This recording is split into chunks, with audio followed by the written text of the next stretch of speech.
예, 2강 시작하겠습니다. 우리가 시간을 꼭 10시에 맞춰야 되기 때문에 이게 참 불편한 점이에요. 우리 학교에서 이렇게 오프라인으로 하면. 그러니까 이게 온라인이 또 장점이 있어요. 그죠? 온라인은 무한대인데 이 순서적인 제한이 또 있어요. 예, 원장님. 예, 교수님 잘 들리십니까? 아, 원장님 미남이십니다. 아유, 감사합니다. 원장님은 이 모기 아닙니까? 이 자리가. 예, 원장님 고대 법대 나오셨잖아요. 예, 맞습니다. 선배님 잘 부탁드립니다. 아유, 무슨 제가 말씀이세요? 공산학번입니다, 선배님. 예, 자, 예, 지금부터 우리 킴스터 조성환 원장님께서 우리 사실 이제 피날레를 장식하는 이제 강의인데 해양수산 관련된 R&D입니다. 우리가 그동안 뭐 과학과 관련된 모습, 물류 등등 많은 강의를 들었는데 이런 것들이 모두 우리 해양수산부에서 하는 이 R&D를 통해서 그게 이제 개발이 되고 하거든요. 그래서 오늘 조 원장님께서 결국은 우리가 지금까지 한 것들에 대한 어떤 종합적인 통섭적인 그런 말씀을 하시게 될 것 같습니다. 원장님은 우리 고려대 법대를 나오셨고 행시 또 합격하셔가지고 해양수산부에 실장을 마치시고 이 킴스터 또 원장으로 오래 계셨는데 아마 임기가 곧 아마 마치는 걸로 알고 있는데 그 다음에 또 좋은 자리 또 승승장구하실 걸로 보고요. 우리 모임에도 뭐 거의 빠짐없이 들어오셔서 강의를 들으셨습니다. 자, 지금부터 원장님 발표를 듣도록 하겠습니다. 원장님 한 시간 꼭 좀 채워주시기 바랍니다. 감사합니다. 예, 박수 부탁드립니다. 시간을 줄일 수 있는 양을 가지고 왔습니다. 그래서 길게 할 수도 있고 짧게 할 수도 있으니까 시간은 맞추도록 하겠습니다. 해양수산과학기술진흥원 원장 조성환입니다. 우리 정필수 박사님께서 자기 자랑하는 시간이라 그래서 자기 자랑부터 시작을 하면요. 우리 교수님께서 말씀하셨듯이 고대 나와서 총리실 거쳐서 해수부 가서 2018년도에 해양정책실장을 끝으로 이제 공직을 그만두고 지금 해양수산과학기술진흥원장으로 와서 이제 지금 3년째 하고 있습니다. 하고 있고 해사안전국장 그다음에 IMO 주재관 해양관을 했습니다. 그래서 뭐 쭉 미력입니다만은 우리 IMO 사무총장 배출에도 미력이나마 기여했다라고 생각을 하고 하나의 공무원 생활하면서 참 잘한 일 중에 하나 아닌가 이런 생각을 가지고 있다는 말씀 드립니다.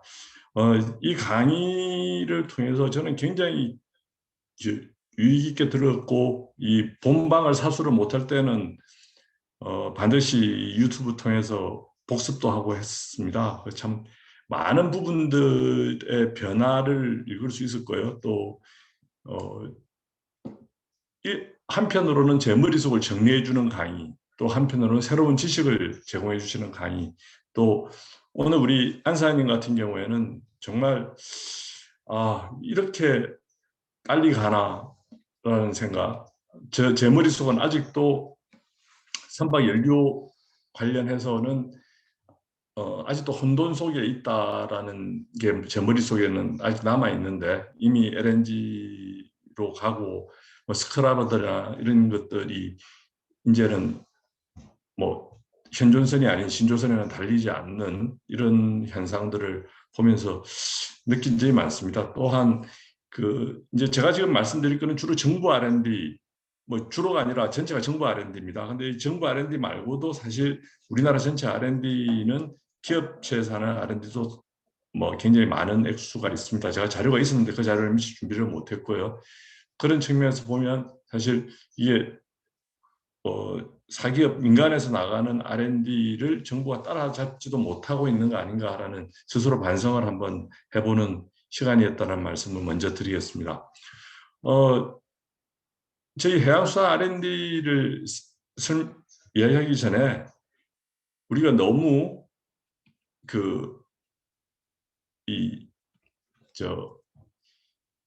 해운, 선박, 조선, 물류 이런 쪽의 부분들만 너무 많이 이야기했던 것 같습니다. 가볍게 바다의 가치 부분에 대해서 한번 생각을 하고 넘어가면 뭐 교역량이야 다 아시는 부분이고 지구 생명체의 80%가 바다에 살고 있습니다. 그래서 사실 바이오 분야 같은 경우에는 사실 이제 서서히 민간 기업들에서도 육상의 바이오 자원들이 거의 다 고갈이보다도 이미 다 검색이 되고 조사가 됐기 때문에 이제 바다로 다시 관심을 더 가지고 있는 추세다라는 말씀을 드릴 수 있고요.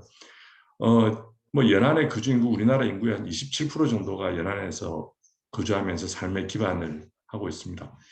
그리고 먹거리를 지금 25% 정도 제공하고 있다 이렇게 데이터가 나와 있습니다만은 앞으로 단백질 공급원 자체는 결국은 육상에서의 축산 부분은 뭐 축산하시는 분들이 들으면 큰일 날 이야기인지도 모르겠습니다만은 사실 지구에 굉장히 큰 부담을 주기 때문에 이게 일정 부분은 좀 통제를 하고 규제를 해야 되는 그런 부분이 아닐까, 또 그런 추세로 가고 있다. 그렇다면은 인류의 그 단백질 공급원은 역시 바다에서밖에는 할 수가 없다.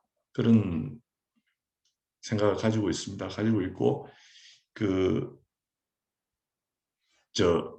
바다가 또 기후 변화에서의 큰 역할을 하고 있다라는 말씀도 드리겠습니다.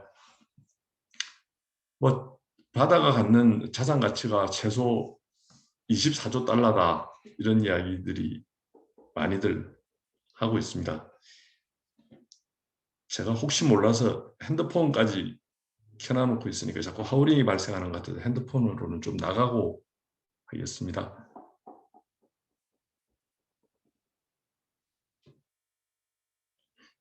예, 그럼 이제 R&D에 대해서 말씀드리겠습니다.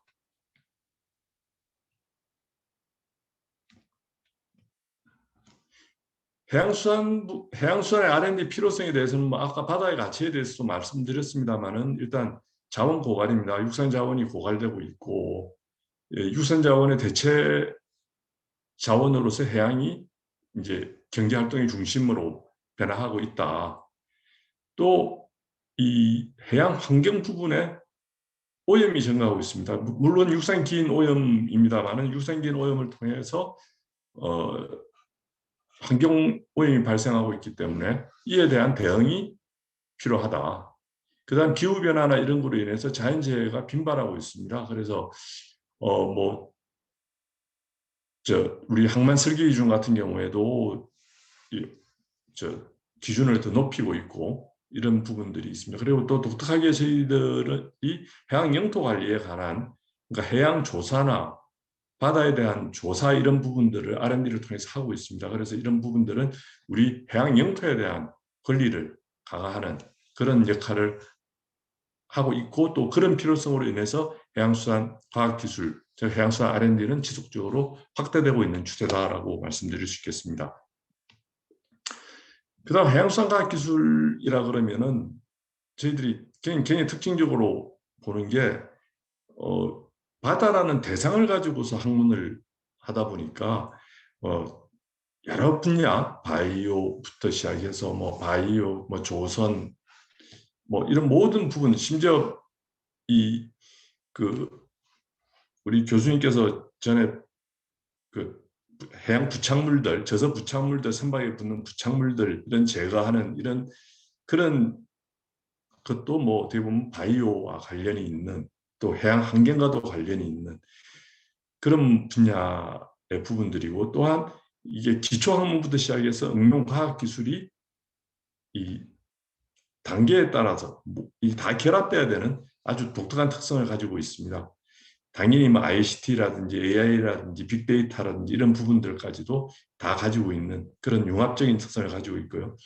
그다음 해양수산 R&D의 또 특징 중에 하나가 거대성을 가지고 있습니다. 기본적으로 배가 필요하고 또 해양과학기지 이런 대형 인프라 투자가 필수적입니다. 그래서 뭐 저희들 해양수산 R&D를 통해서 사실 우리 아라오노 같은 경우에도 해양수산 R&D를 통해서 만들어졌고 이사부호, 우리 남극기지, 북극의 다산기지 다 R&D를 통해서 만들어졌습니다. 이런 것들은 어떤 연구를 하기 위한 어떤 그 필수적인 인프라로서 그 다른 연구하고는 다르게 거대성을 가지고 있다. 그다음 뭐 오늘 뭐 IMO 국제 기준 이야기도 나오고 했습니다만은 바다가 다 연결이 되어 있다 보니까 이에 대응하기 위해서는 국제 협력 또 국제 표준을 어떻게 가져가느냐 이런 부분들이 그 국제 표준을 가져가기 위한 연구 이런 부분들을 하는 게 이 해양수산 R&D의 특징이다라고 말씀드릴 수 있겠습니다. 이 투자 규모는 제가 좀 보기 어려울 것 같아가지고 따로 표로 정리해서 다음 페이지에서 말씀드리고요. 지금 저희들이 약 한 4,500억 정도의 R&D를 가지고 있습니다. 이 해양수산 공모형 해양수산 R&D라고 저희들 평가를 하는데 주로 뭐 4차 산업혁명 대응이라든지 해양수산 전략산업 이런 쪽에 많이 쓰이고 있고요. 최근 들어서 이 해양 쓰레기라든지 이런 문제 때문에 그러니까 해양 환경 이런 부분들이 사회 문제 해결을 위해서 하는 R&D 투자 비중이 증가되고 있다는 말씀을 드리겠습니다. 전반적으로 평균에서 뭐 선진국 수준의 분야별로 70%에서 한 87%, 뭐 조선 같은 경우에는 거의 선도하는 부분이라고 볼 수 있으니까요. 더 이야기할 필요도 없고요. 또 연구 성과들도 최고 기술 보유에 비해서 특허는 한 80.5%, 논문은 72.5% 정도 수준으로 성과가 나오고 있다는 말씀을 드리겠습니다. 이게 해양수산과학기술 환경 변화에 대해서 조금 말씀드리면 결국은 진흥화, 그러니까 4차 산업혁명 부분으로 인한 경제사회 변화가 결국은 우리 해양수산 분야에 직접적으로 영향을 미치게 됩니다. 그래서 그 해운 물류 수산 산업의 생산성을 높여서 요새 뭐 오늘 스마트 팩토리 안사님 말씀하셨습니다만은 스마트 양식 이런 부분들 과거에 아주 어떻게 보면 도제적으로 이렇게 운영되던 양식장 같은 경우에도 이제는 센싱을 통해서 또 자동급이나 이런 걸 통해 가지고서 심지어는 그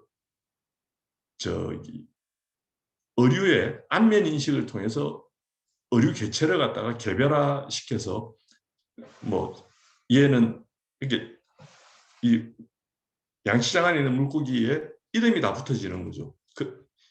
고급 어종들 같은 경우에는 그런 식으로까지 기술이 많이 변화되고 그를 통해서 생산성 혁신을 요구를 하고 있다는 말씀을 드립니다. 그 다음에 오늘 뭐 고용 문제에 대해서 말씀이 있으셨습니다만은 이 항만 쪽, 물류 쪽, 또 선박 이제 무인 자율운항 선박 이런 쪽의 변화에 대한 어떤 선제적인 대응이 필요합니다. 오늘 뭐 안 대표님 말씀도 제가 굉장히 주의 있게 들었습니다만은 우리 황종훈 국장님도 들어와 계신 것 같은데 사실 이게 법률적으로 따라가는 부분들이 굉장히 많이 늦을 수 있다라는 염려를 많이 해봅니다. 이 기술이 다 변화되고 난 뒤에 법 제도가 따라가게 되면 상당히 늦은 부분이 있고 이로 인한 혼란이 생기기 때문에 이런 부분들도 한번 정부 차원에서도 더 관심을 가져야 되지 않겠느냐 이런 부분들이 있고요. 그 다음 이 일상생활 그러니까 해양 쓰레기 그 다음에 우리 수산식품의 안전에 대한 위험 요인 이런 것에 대한 국민 인식이 굉장히 많이 높아졌습니다. 그 다음 우리 뭐 해양 안전에 대한 국민 의식도 높아졌습니다. 이런 문제를 갖다가 결국은 과학 기술로 해결을 해야 된다라는 어떤 역할론이 또 해양수산과학기술의 그 환경 변화라고 할 수가 있겠습니다. 또 뭐 통상적인 이야기입니다만은 모바일 등 국민 정책 참여가 용이해졌고요. 그다음 또 해양수산과학기술의 환경 변화 중에 큰 변화가 어떤 해양 이용 개발과 관련된 이해관계자의 갈등이 지속적으로 증가되고 있고, 이 문제들이 이제 어떤 작은 단위에 벗어나서 어떤 국가 간의 문제, 우리 뭐 오늘 탄소 포집 부분도 말씀 있으셨습니다만은 그 국가 간의 탄소 포집 문제, 탄소 이동 문제라든지 이런 문제들이, 그래서 이 해양수산 자원 보존과 이용 개발과 관련된 갈등이 심화되고 있습니다. 그래서 지금 뭐 해외 지금 유전자 같은, 그러니까 해외 의족 유전자 같은 경우도 사실 이제는 주변 연안국의 동의 없이는 이렇게 가져올 수도 없고, 또 그거로 인해서 어떤 수익이 발생했을 경우에는 또 당연히 다시 돌려주는, 그 국가에, 그러니까 일종의 후진국이 되겠죠. 후진국에 돌려주도록 하는 그런 국제적인 법 제도가 강화되고 있습니다. 아까 제가 예산 부분에 관해서 따로 말씀을 드리겠다라는 말씀을 드렸습니다. 지금 정부 R&D 같은 경우에는 금년도에 27조 규모가 됐습니다. 27조 규모가 됐고, 저희 해양수산 R&D는 지금 이제 7,800억 수준입니다. 약 한 3% 정도, 3%, 3.12%에서 왔다 갔다 한다라고 보시면 될 것 같습니다. 그 중에서 이제 저희들 해양수산과학기술진흥원에서 담당하고 있는, 이제 저희들이 통칭해서 이거 공모형 R&D라고 그럽니다. 그게 이제 4,500억 정도. 그래서 공모형 R&D 같은 경우는 이제 저희들이 공고를 해서 어떤 오픈 일종의 비딩을 통해서 정부 예산을 받아서 연구 활동을 할 수 있는 그런 예산의 경우에는 이제 한 이게 20년, 21년은 제외하고 10년간 평균 6.7% 정도 증가가 됐습니다. 그러니까 굉장히 그리고 또 최근에 급격하게 늘었습니다. 작년 같은 경우는 거의 1,000억 가까이 예산이 늘었습니다. 그래서 이런 부분들이 늘어날 것이다, 많이 늘었다라는 말씀을 드리고, 이거를 좀 더 관리를 해야 된다라는 말씀을 드리겠습니다. 저희 이제 해양수산 R&D의 구성이 좀 독특한 게 있습니다. 대부분 그 기관들 같은 경우는 공모형 R&D 형태가 많은데, 우리 같은 경우에는 고정적으로 수산과학원, 우리 해양과학 키오스트, 코프리, 크리소에서 이렇게 고유 사업으로 정부 예산 출연받아서 연구 활동을 하는 R&D 사업들이 있습니다. 이것까지 다 합쳐서 우리 해양수산 R&D가 7,500원이 되고 7,800억이 되고, 그중에 공모형 R&D가 이제 4,500억 정도를 저희들이 국가에서 받아서 이거를 R&D로 쓰고 있습니다. 그래서 이게 진흥원 예산이라는 거는 저희들이 이제 운영 예산 이야기입니다. 그것까지 다 R&D에 포함되어 있다라는 말씀을 드리려고 적어낸 장표가 되겠고요.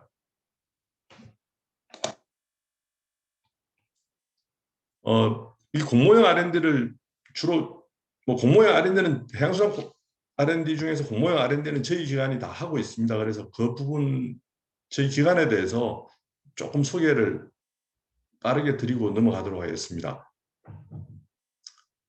먼저 저희들은 해양수산과학기술 육성법에 의해서 해양수산과학기술 육성을 위한 연구개발 사업 등의 기획, 관리, 평가, 업무 효율화를 지원함으로써 해양수산과학기술 육성 및 해양수산 관련 발전에 기여한다, 이렇게 되어 있습니다.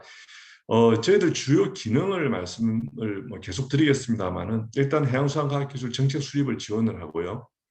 해양수산 R&D 사업을 만들어서 관리하고 평가해서 사후에 성과가 어떻게 확산되는가까지를 갖다가 저희들이 보고 있습니다. 그 다음 이거는 R&D 부분이고, 이 또 해양수산 R&D 사업을 통한 이 성과 확산의 일부일 수 있습니다만은, 어떻게 하면 기술 이전을 많이 시키고 또 실용화를 많이 시키고 상용화를 많이 시킬 것인가, 이런 부분들에 대한 고민과 노력도 하고 있습니다. 여기까지가 이제 이 R&D, 해양수산 R&D와 관련되어 있는 부분이라 그런다면, 나머지 한 부분은 정부 R&D가 아니라 민간에서도 많은 R&D가 이루어지고 기술 개발이 이루어지고 있습니다. 이런 기술 개발이 해양수산 R&D의 생산품의 특성이라는 게 제가 생각할 때는 공공 수요가 많습니다. 그러니까 정부가 써줘야 되는 부분입니다. 그리고 이 수요가 굉장히 국제적입니다. 우리 국내 수요로는 사실 수요가 너무 작습니다. 뭐 내비게이션 오늘 말씀 많이 하셨습니다만 지금 차량 같은 경우에는 2천만 대가 넘어가고 있지만 우리는 뭐 작은 선박 다 합쳐봐야 한 8만 5천 척 정도 되나요? 뭐 통계는 정확하지 않습니다만은 기본적으로 수요가 작기 때문에 이걸 국제화시켜야 된다. 국제적 수요를 갖춰야 된다라는 게 저희들 있던 그 해양수산과 관련된 정부 R&D를 통해서 만들어졌거나 아니면 자체 민간에서 R&D를 해서 만들어진 부분들도 공공에서 받아들일 수 있도록 유도하고 또 민간에서는 국제 진출을 할 수 있도록 지원하고 있습니다. 뭐 사실 정부 R&D의 역사라는 게 그렇게 과거에는 공무원들이 다 했다고 보시면 됩니다. 근데 이 R&D라는 포션이 커지면서 사실 부처별로 R&D 예산이 커지고 이거를 공무원들이 계속 움직이고 인사이동이 있고 이렇게 하다 보니까 이것만 전담하는 기관을 하나 만들자 해가지고서 만들어진 게 이제 저희들 해양수산과학기술진흥원이 되겠습니다. 그러니까 정부 R&D 예산을 받아오기 위해서 만들어진 기관이고 사실 시작할 때는 1,000억 미만으로 시작한 걸로 알고 있습니다. 그리고 한 3천억대에서 계속 유지하다가 이제 최근 들어서 한 뭐 4,500억 올해는 뭐 5천억까지도 가지 않겠느냐 이런 기대를 하고 있습니다. 그래서 이 저희들이 기관들이 이제 원래 태생 자체는 정부 R&D를 관리하기 위해서 만들어졌고 그거의 성과 확산이라는 차원에서 이제 창업을 하고 신기술을 인정을 하고 하는 그런 부분까지 이제 업역이 이렇게 좀 확대됐다라고 보시면 될 것 같습니다. 그래서 지금은 창업투자전담기관으로 지정이 되어 있고요. 또 기술평가기관으로도 지정이 되어 있습니다. 그래서 이 IPO 할 때 저희들 같은 경우도 평가에 참여할 수 있는 그런 기관으로서의 자격은 갖추고 있고 제가 여기 3년 하면서 한번 해양수산기업 상장 하나 시키고 가고 싶었는데 그거는 좀 힘들 것 같습니다. 언젠가는 그런 시간이 오지 않을까라고 기대를 해봅니다.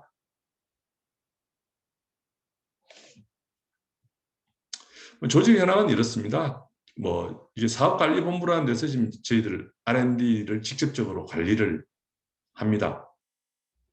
사업자 선정을 해서 선정평가를 통해서 사업 관리를 하고 또 그 사업을 중간 평가하고 최종 평가까지 하는 게 이제 R&D 사업 관리를 한다 해서 사업관리본부. 그다음에 이제 혁신성장본부는 이 R&D를 만드는 역할을 한다. 사업을 기획하는 역할이 제일 중요한 역할이 되겠습니다. 그래서 여기에는 뭐 저희들이 여러 가지 여건상 많이 못하고 있습니다만은 정책 개발도 좀 더 하려고 하고 있고 또 성과 관리도 사실 연구 기획과 이게 환류가 될 수 있는 성과 관리가 될 수 있도록 노력하고 있습니다. 그리고 창업 사업화 지원단에서 창업 쪽을 지원하고 있고요. 뭐 나중에 가서 또 시간 되면 말씀드리도록 하겠습니다. 뭐 이것도 뭐 제 자랑 같습니다만은 뭐 직원들은 별로 좋아하지 않습니다. 인원은 늘지 않았는데 예산과 과제 수, 사업 수는 급격히 늘어가지고서 이게 어떻게 하면 직원들 업무를 좀 줄여줄까라고 고민을 하고 있습니다. 그래서 또 정원도 뭐 인원도 계속 늘리기는 느리는데 예산 느는 속도에 비해서는 인원이 도저히 따라잡을 수가 없는 그런 상황이고 이제 올해 또 2명 더 추가 지원을 받았으니까 96명 정도가 이제 정규직 직원으로 일하고 있고, 우리 또 관련되는 기관들에서 또 파견을 나와 주셔가지고 연구기획, 통합적인 융합적인 연구기획을 하자 해서 그런 인력들 합치면 보통 상관 인력들은 한 100명이 조금 더 되는 것 같습니다. 금년도 예산입니다. 4,503억인데 해양수산 R&D가 4,187억 정도 되고요. 저희들이 이제 해양경찰청 R&D를 2018년부터 받아왔습니다. 그래서 그건 아마 아직까지 222억 수준. 그다음에 저희들이 이제 운영 경비로서 출연금 받는 게 52억. 그다음에 이제 기타 이게 창업 지원을 하기 위한 여러 가지 사업들을 하는 게 있습니다. 정부에서 수탁받아서 하는 그런 사업이 한 36억 5천 이렇게 해서 저희들 예산이 한 4,503억 정도 집행을 하고 있다는 말씀을 드립니다.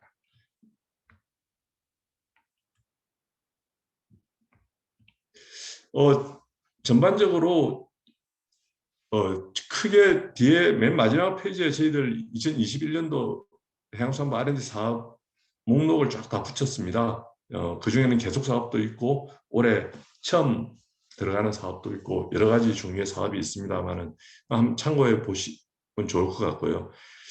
해양수산 스마트화 사업과 관련해가지고 여기는 자율운항 선박, 스마트 해상물류 기술 개발, 스마트 양식 이렇게 해서 13개 사업에 한 760억 정도가 투자가 되고 있고요. 그 다음에 이거는 이제 상용화 기술 확보입니다. 첨단 장비, 로봇, 그다음 해양 플랜트 실정, 해양 에너지 상용화 이런 부분들의 21개 사업에서 한 1,500억 정도. 그다음에 이제 삶의 질 향상 부분, 이게 이제 쓰레기 문제, 회사 안전 문제 이런 문제들로 해서 19개 사업에 1,600억 정도. 그래서 여러 교수님들은 지적을 많이 하고 계십니다. 기초연구가 너무 안 되고 있다. 그런데 지금 현재 트렌드 자체가 뭐 기초연구를 안 하는 건 아닌데 이게 카테고리 자체가 크게 묶을 때는 또 이렇게 기초연구가 없는 것처럼 보입니다만은 실제로 사업 들어가 보시면은 기초연구도 금액 면에서는 적어지진 않았다. 포션 차원에서 다른 부분들, 그러니까 거대 공공재 같은 것들이 많이 들어가다 보니까 이런 부분들이 조금 축소된 듯하게 보인다라는 말씀을 드리겠습니다. 이 해양경찰청 R&D 사업을 이렇게 넣어 놓은 거는 이게 해양경찰청은 바로 수요기관입니다. 그러니까 자기네들이 R&D를 해서 그 R&D로 개발된 장비를 가지고서 바로 수색이면 수색에 들어갈 수 있고 또 구조하는 장비를 가지고서 또 바로 구조에 들어갈 수 있고, 그래서 육상에서 보면 아주 간단한 기술일 수 있습니다만은 해경정 출동 시간 단축을 위해서 원격에서 시동을 걸 수 있는 그런 장비를 마련한다든지 그런 것도 사실 이 사업을 통해서 이루어지고 있고 직접적으로 국민들한테 체감될 수 있는 그런 부분들입니다. 그래서 무인 항공기 기반 드론인데 드론을 가지고서 그 위치를 추적해서 부위나 이런 걸 띄워주는 그런 형태의 선박이 출동하기 전에 바로 출동해서 그 골든타임을 더 연장시켜 줄 수 있는 이런 부분들, 또 그 불법어업이나 이 생태계 무슨 우리 적조나 이런 부분들에서의 그 관리 기술을 개발하기 위한 이런 부분들에서 바로 직접적으로 그 국민 생활과 직접 직결되는 어떤 그런 R&D 사업으로 이루어지고 있다는 말씀을 드리겠습니다. 그 다음이 이제 해양수산 창업투자 사업화입니다.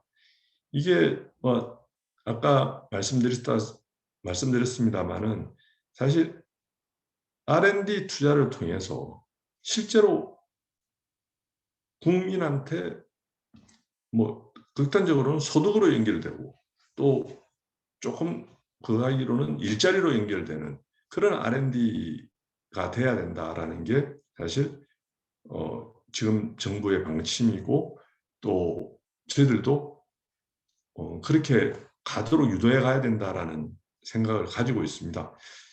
그래서 정부 R&D든 아니면은 우리가 신기술 인정을 통한 R&D를 통한 우리의 신기술 인정을 받은 업체는 이런 기술 거래나 사업화를 지원을 하고 있습니다. 그래서 사업화 유망 기술을 발굴을 하고 기술 거래를 매칭을 하고 기술 이전 지원 등을 하고 있습니다. 그래서 지금 이제 TLO 이제 기술 이전 조직을 이야기합니다. 기술 이전 조직이 해양수산부 관련해서 수거학원, 키오스트, 그리소 다 가지고 있습니다. 기술 이전 조직이. 그래서 이런 협의회를 만들어 가지고서 좀 더 집합적인 또 규모를 갖춘 기술 이전이나 기술 매칭이 될 수 있도록 노력하고 있다는 말씀을 드리겠습니다.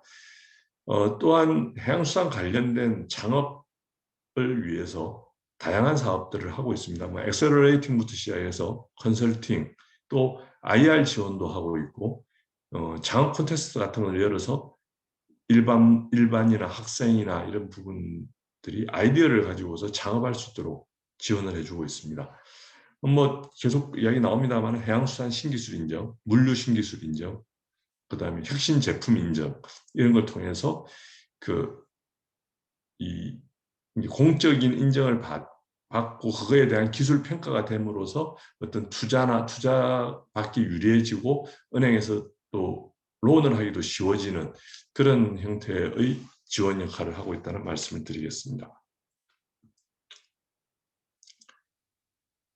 그 다음 이 선박 해운 항만 관련돼서 R&D 하고 있는 걸 갖다가 제가 조금 말씀드릴 수 있는 것들을 조금만 뽑아봤습니다.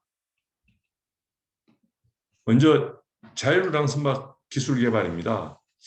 이게 자율우랑 선박 기술 개발, 우리 안 대표님 이야기 들어보면 사실 이게 정부가 훨씬 더 늦게 가고 있는 거 아니냐라는 사실 그런 염려도 사실 많이 되고, 이걸 발족할 때부터 시작할 때부터도 좀 늦었다라는 그런 느낌도 많이 가집니다만은 일단 시작을 한 것이고, 이거가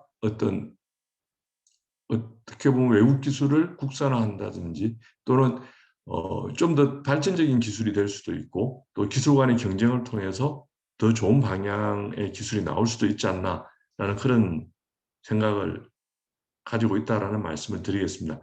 그래서 지금 이거는 해수부하고 산자부하고 해운과 조선을 해서 통합해서 협업하는 과제가 되겠습니다. 그래서 선박해양 플랜트 연구소에 지금 사업단이 구성이 되어 있고요. 작년에 시작해가지고서 2025년 12월 달에 끝나는 죄송합니다. 끝나도록 이렇게 되어 있습니다. 목표는 자율운항 지능화 시스템 개발을 해서 이거에 대한 신뢰성을 검증을 하고 이거를 표준화해서 자율운항 선박 시장의 점유율을 50% 이상 확보해보자라는 이야기인데, 사실 이 내용 중에는 아까 우리 안 대표님 말씀하셨던 하이나스나 이런 내용들도 지금 포함이 되어 있는 그런 상황이 되겠습니다. 그래서 내용적으로 볼 것 같으면은 지능형 항로 의사결정, 그러니까 어떤 항로가 제일 좋은지, 배 컨디션이라든지 기상이라든지 조류라든지 이런 거에 따라서 가장 좋은 최적 항로를 찾아가는 어떤 의사결정 기능을 갖춘 자율운항 시스템을 개발을 하고, 자율운항 선박의 데이터를 교환하고 통신하는 기술, 이게 결국은 우리 주행 차량도 마찬가지지만 차대차 통신이 돼야 되고, 또 차에서 통신이 관제실이나 또는 어떤 데이터 센터로도 나와줘야 되는 그런 통신 기술을 개발을 합니다. 또 이게 자율운항 선박이 많이 활용이 됐을 경우에 사실 이게 사이버 보안이 상당히 큰 문제가 될 수가 있을 겁니다. 이 사이버 보안에 대한 보안 기술 개발도 지금 하고 있고요. 우리 안 대표님도 말씀하셨습니다만 육상에서 제어할 수 있는 통신을 통해서 육상에서 제어할 수 있는 기술 개발. 그다음 이게 이제 정부에서 하는 일입니다만은 이제 그 신뢰성 평가, 그다음에 사고 대응, 그다음에 그 시스템의 원격 관리 및 안전 운영에 대한 기술 개발, 그다음에 자율운항 국제 표준화 기술 개발까지 저희들이 추진을 하고 있습니다. 근데 실제로 신조되는 선박에 사실은 정부에서 자율운항 선박을 처음엔 조선을 하겠다라고 했다가 뭐 여러 가지 예산 문제로 인해 가지고서 민간에서 짓는 선박에 민간과 협력을 해서 이 자율운항 시스템을 갖추고 그거에 대한 데이터도 확보하자 이런 차원에서 민간 협력 사업으로 해서 추진하고 있다는 말씀을 드리겠습니다.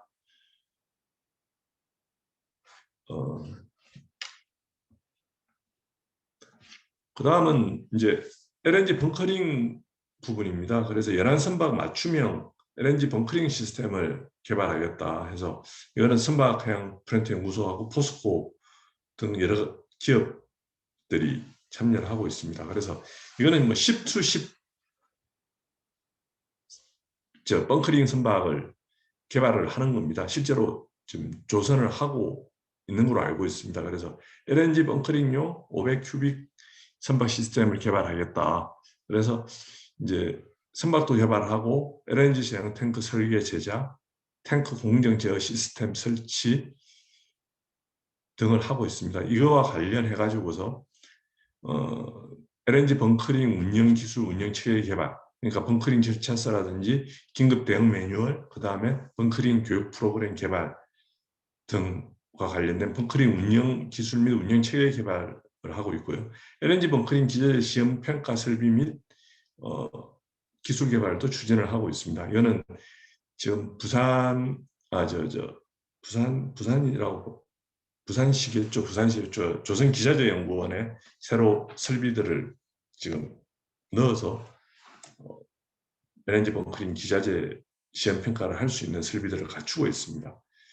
오늘 또 뭐 연료 엔진에 대한 이야기도 많았습니다만은 이제 LNG 암모니아 혼수 엔진을 개발을 한국기계연구원에서 추진을 하고 있다는 말씀을 드리겠습니다. 또 그 전기 추진 차도선하고 이동식 전원 공급 시스템 개발이 되겠습니다. 이것도 선박 프렌트 연구소에서 하고 있는데요. 이 뭐 중복이 됐네요. 이게 하나 빠져야 되는데. 연안 운송용 무탄소 전기 차도선을 개발을 해서 이거는 어떻게 보면 ESS 장비를 이렇게 교대해 가면서 전기 차도선을 하고 또 이 ESS 장비를 충전을 해서 필요한 경우에는 도서에 전원을 공급할 수 있는 그런 걸 실증하는 그런 기술이 되겠습니다. 이건 중복이 됐고요. 그 다음 IMO 관련된 그 국제규제 선도기술 개발 사업 등을 저희들이 하고 있습니다. 그래서 삭스 스크라버 선박 실증하고 연료유 품질 검증 체계 구축이 되겠습니다. 그러니까 연료유에 대한 품질 검증이 사실 이게 중요한 부분이기 때문에 이거에 대한 검증 체계를 저희들이 한번 만들어 보겠다. 그다음 그 삭스 스크라버를 선박에서 실증해서 그 데이터를 한번 가지고서 연료유 품질 검증 데이터를 만들어서 그 어떤 IMO 선박 국제 규제에 선도적으로 대응을 하겠다. 그 다음에 뭐 약간은 이제 조금 늦은 부분이 있습니다. 뭐 제가 이 사실 IMO 주재관 하면서 이 발레스트 워터 매니지먼트 어그리먼트의 그 발효 때 대비해서 이 기술을 굉장히 많이 주장을 했었는데 빨리 해야 된다 주장했었는데 막상 와 보니까 이제서야 하고 있는 것 같습니다.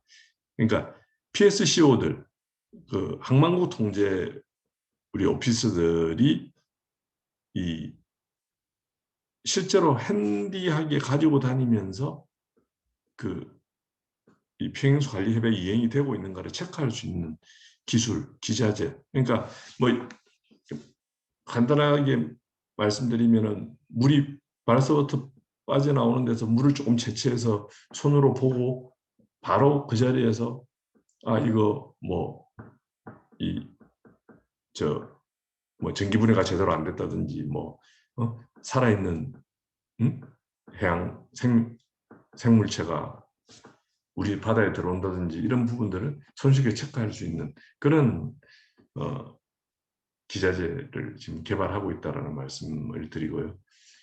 그 다음에 연안 선박용 가스 하이브리드 전기 추진 시스템 적용 기술 개발도 저희들이 하고 있습니다. 그 다음에 수소와 관련돼서도 지금 뭐 수소경제, 수소자동차 이런 거 관련돼서 제 문제가 이제 안전 기준부터 먼저 좀 개발을 하자 해서 수소 추진 선박 벙커링 및 적하역 안전 기준을 개발을 하고 있고요. 그 다음 선박용 수소 저장용기 안전 기준, 그 다음에 수소 누출 예방 및 피해 저감 기술 개발 등을 R&D 사업을 통해서 하고 있다는 말씀을 드립니다. 해운항만과 관련돼서는 지금 자율운항 선박이 스마트 항만에 들어와 올 때 어떻게 서로 연결을 시킬 것이냐 이런 부분들에 대해서 이 한국선급이나 선박프렌트 연구소 그다음 삼성용호 뭐 해양대학교 등 해서 많은 기관들이 참여해서 하고 있습니다. 이거는 이제 도선 지원 시스템, 그 자동 계류 시스템, 그다음에 그 해상물류 통합 프로세스, 그다음 영상 인식 기반으로 한 선원 및 화물 관리 시스템, 자율 운항 선박의 안전 입출항 및 관제 기술 개발 이런 부분들이 정부 차원에서 연계 기술이 만들어지고 있다는 말씀을 드리겠습니다. 그 다음에 IoT 기반 지능형 항만 물류 기술 개발도 이 부산대 산학협력단에서 올해까지 항만 자동화 관련된 실증 기술까지 실증까지 한 그런 기술이 개발이 되고 있다는 말씀드리겠습니다.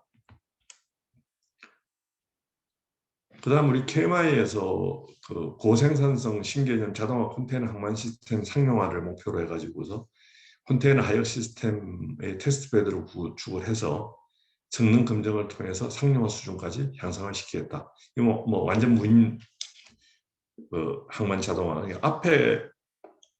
앞에서 말씀드렸던 이 부분은 사실 기존 항만들의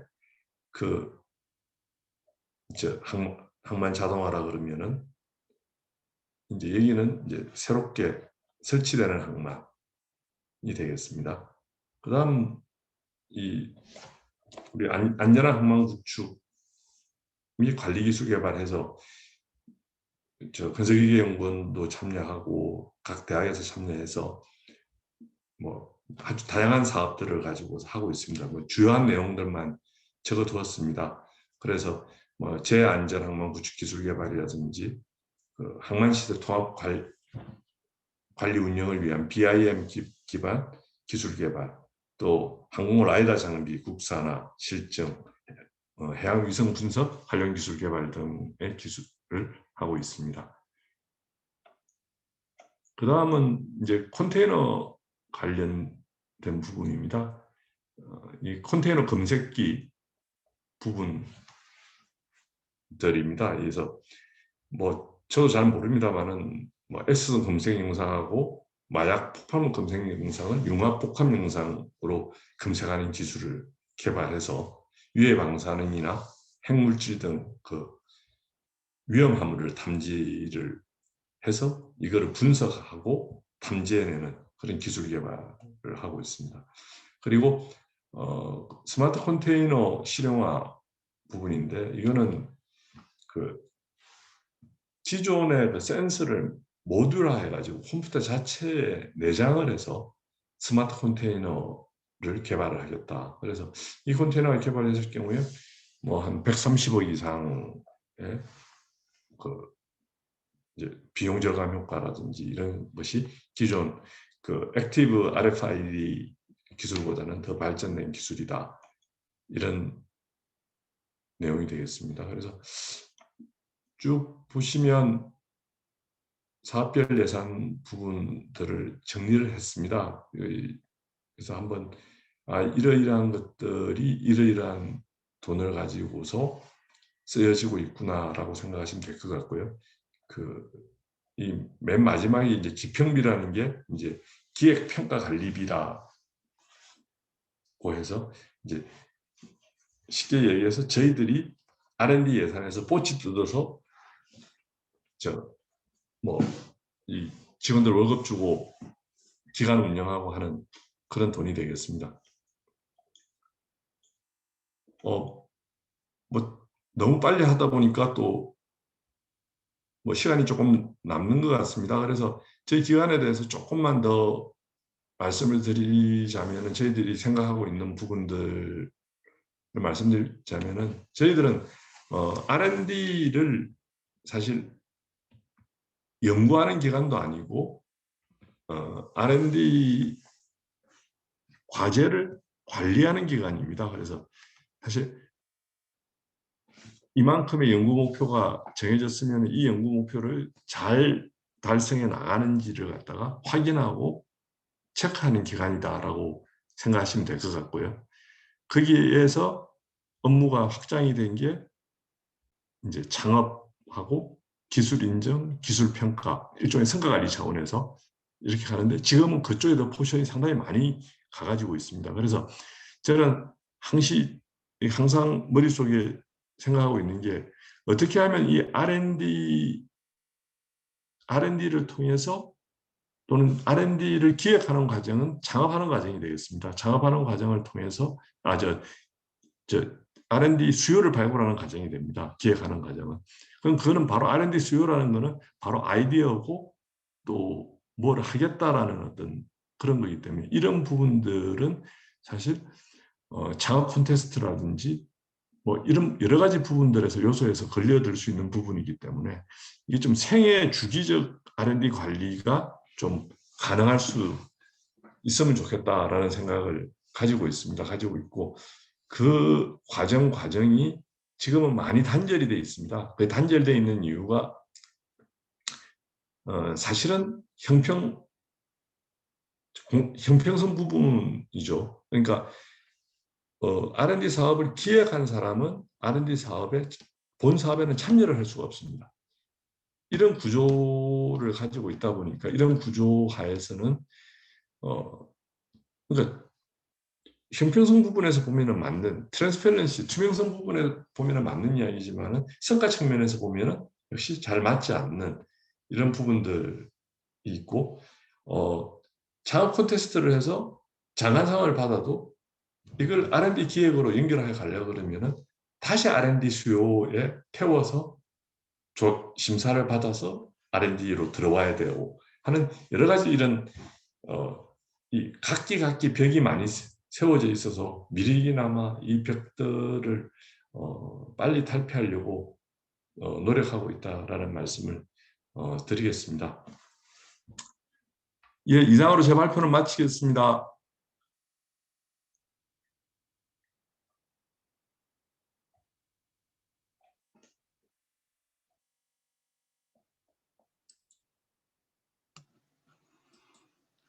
조 원장님 고생 많으셨습니다. 이게 잠깐만요. 잠깐만요. 저 대표님 죄송합니다. 제가 우리 23회까지 하면서 시간보다도 단축시켜서 발표하신 분은 우리 원장님이 유일하십니다. 원장님 박수 한번 부탁드리겠습니다. 원장님 너무 좋은 강의 너무 감사합니다. 저도 많이 배웠습니다. 자, 지금부터 시간이 그래도 한 20분 남아 있기 때문에 오늘 충분하게 그 토론을 할 수 있을 것 같습니다. 이건 좀 끄시고 안강원 대표님 좀 그 토론 기회 드리겠습니다. 안강원 대표님.